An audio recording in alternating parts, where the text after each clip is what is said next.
Hello. Argentina's government, facing a growing economic crisis, has asked for the early release of a $50 billion international bailout.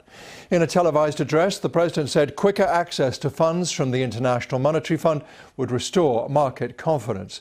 The head of the IMF has said its economists will act swiftly, but this is a tough call for Argentinians.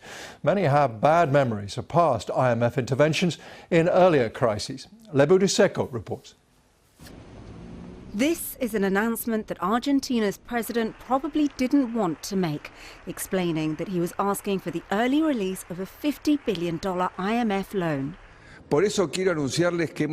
I want to announce that we've agreed with the IMF to advance all the necessary funds to guarantee compliance with next year's financial program.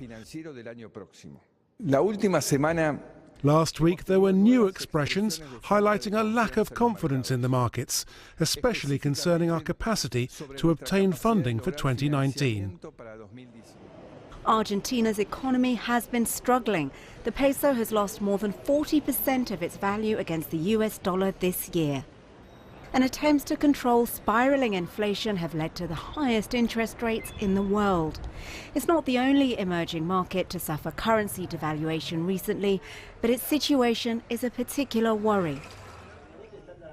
If President Macri thought his announcement would help steady the markets, initial reaction suggests he was wrong.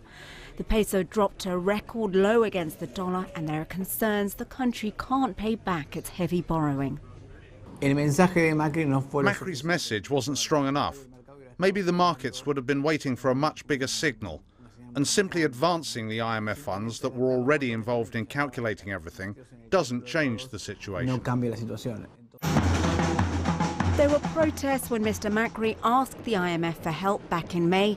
Many Argentinians hate the organization, blaming it for the 2001 economic collapse. For a president who came to power promising to revive the economy, this is a difficult position to be in. Yet in a country that's seen economic crises almost every decade in recent times, the fear is that things are about to get much worse. Lebo Diseko, BBC News. If you'd like more detail and analysis on Argentina's growing